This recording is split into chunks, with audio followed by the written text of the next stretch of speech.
Wow, this is unbelievable. Well, every time at the end of my video, I have to taste my food, right? That's the only way I can tell you if it's good or not. And you should know by now that the only way to taste it is to make it.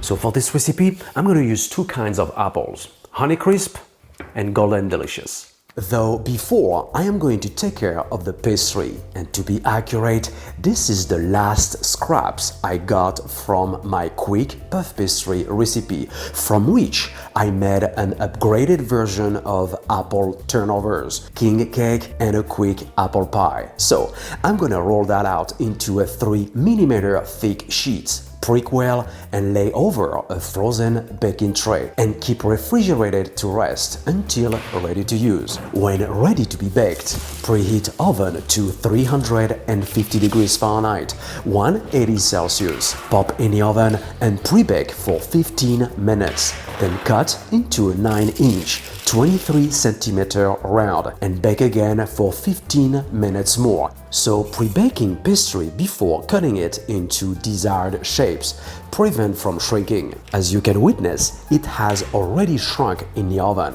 so we are good to go. This applies when puff pastry scraps feels a little bit tougher than usual. Well, it's not worth the risk to end up with an oval pie, right?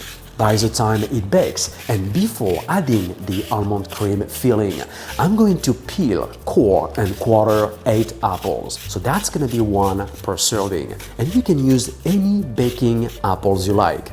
So this apple pie is a cross between the apple Tarte Tatin and Tarte Normande, which is based on almond and heavy cream filling, and Calvados. Calvados is a variety of brandy made from apples and sometimes pears. Like Champagne, Calvados has to be grown in a certain region in order to be AOC certified, and that region is Normandy in northern France. Look up the recipe for more and subs. So you want to caramelize apples on both sides, but I'm going to use raw turbinado sugar for that. Turbinado sugar is a partially refined sugar that retains some of the original molasses from the sugar cane and has a subtle caramel flavor. Very interesting in this configuration. The flavor and the texture of this pie is gonna be fantastic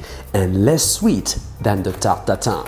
I believe the pastry is ready, so I'm gonna add a tart ring back on. That's optional though. I just want to make sure that the almond cream won't escape during baking. By the way, this is the leftover almond cream filling I used for my king cake recipe.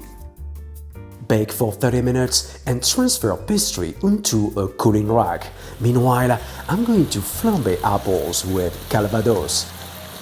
When the flame is gone, turn off the heat, add a few chunks of butter, vanilla, and flip apples. I'm gonna pop this in the oven to finish baking. It should take around 30 minutes.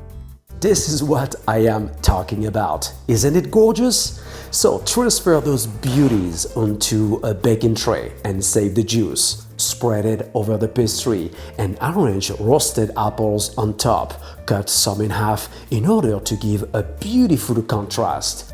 I hope, guys, you have enjoyed this magnificent and yet doable grandma's apple pie episode. To get the full recipe, you know the address, right? Go to brunoalbouze.com. Don't forget to subscribe and sign up to my website in order to get my free ebook. And by the way, try this recipe out and tag me on Instagram at Bruno Albouze. Enjoy cooking. See you next time. Wow.